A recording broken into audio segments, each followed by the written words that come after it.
Broadway ਤੁਹਾਡੇ ਵਿਦੇਸ਼ ਜਾਣ ਦੇ ਸੁਪਨਿਆਂ ਨੂੰ ਦੇਵੇਗਾ ਹਕੀਕਤ ਦੀ ਉਡਾਨ। नमस्कार दोस्तों, मैं बशीर ब्रॉडवे इमिग्रेशन सर्विसेज से। अब कनाडा को नई इमिग्रेशन मिनिस्टर मिल चुकी है।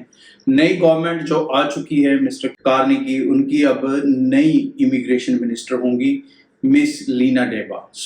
मिस लीना डेब जो है वो पहले भी इमिग्रेशन के ही मिनिस्टर रहे हैं, बट उस समय वो एक प्रोविंस के थे। नोवा स्कॉशिया प्रोविंस में वो इमिग्रेशन मिनिस्टर पहले रह चुके हैं और उस दौरान उन्होंने नोवा स्कॉशिया में काफ़ी इमिग्रेशन जो है वो बढ़ाई थी, काफ़ी इमिग्रेंट्स को वहाँ पर लाए थे, स्टूडेंट्स को अट्रैक्ट किया था, वर्क परमिट वालों को अट्रैक्ट किया था।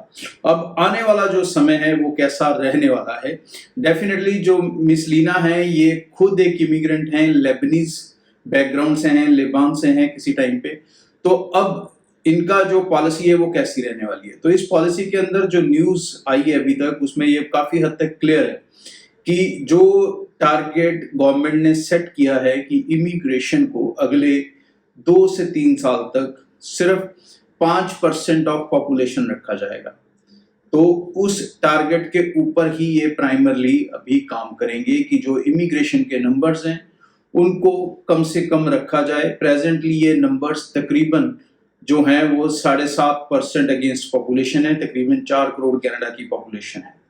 तो नंबर्स अभी कम रहेंगे। अगर हम ये सोचें कि बहुत तरह के कोई रिलैक्सेशन आएंगे, उसके चांसेस कम है।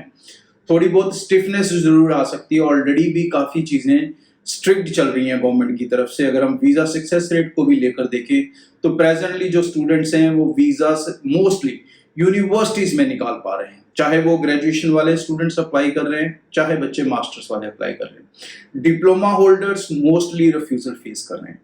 टेक्निकल पॉइंट्स को, डॉक्यूमेंटेशन के टेक्निकल पॉइंट्स को बहुत ध्यान से देखा जा रहा है और ज़्यादातर रिफ्यूजल्स उसी पे हैं, क्योंकि इन पॉइंट्स के ऊपर कंसल्टेंट्स ने कहीं ना कहीं ऑस्ट्रेलिया में तो काम किया था, यूके में तो काम किया था, बट कनाडा को लेके लोगों की जो मानसिकता थी, लोगों की भी और कंसल्टेंट्स की भी, वो बहुत लीनियंट थी। लेकिन अब कनाडा उस तरह से लीनियंट नहीं है।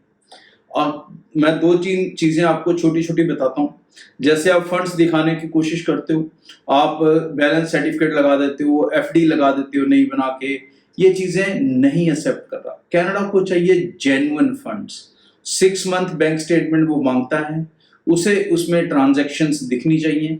ट्रांजैक्शन से वो कैलकुलेट करेगा कि ये पैसा आपका है या नहीं है, ये ट्रांजैक्शन कहाँ से आई हैं, कहाँ गई हैं, ये सब चीज़ों उनको ट्रांसपेरेंसी चाहिए। दूसरी तरफ अगर हम देखें आइल्स और पीटी के स्कोर को लेके, सबने सोचा था कि एसडीएस कम हो गया, हट गया तो चीज़ें और रिलैक्स होंगी, कम स्कोर पे जो है वो वीज़ास आएंगे, बट नहीं, उन्होंने एक इंटरनेशनल स्टैंडर्ड को पकड़ दिया। इंटरनेशनल स्टैंडर्ड कहता है B2 लेवल। B2 लेवल बच्चा मतलब फर्स्ट ग्रेड वाला, मतलब इंडियन भाषा में फर्स्ट डिवीजन वाला और 60% वाला। तो इसी रूल को उन्होंने लागू कर दिया। आइल्स को लेकर भी देखें तो 6 ईच के ऊपर वीज़ा देखने को मिलते हैं। पीटी स्कोर में भी 59 ईच मिनिमम होना चाहिए, तभी B2 लेवल बनता है। एकेडमिक्स में भी 60% होने ज़रूरी हो चुके हैं। इवन +2 वालों के तो ईच सब्जेक्ट के स्कोर पे देखकर भी रिफ्यूज़ल आ रहे हैं, खासकर उन बच्चों के जिनके जो मार्क्स हैं वो कम हैं, किसी के 45 हैं, 50 हैं, 55 हैं। ऐसे बच्चों को रिफ्यूज़ल इसलिए आ रहे हैं कि आपकी जो स्कोरिंग है वो B2 लेवल नहीं। तो आपको बहुत ध्यान रखना होगा।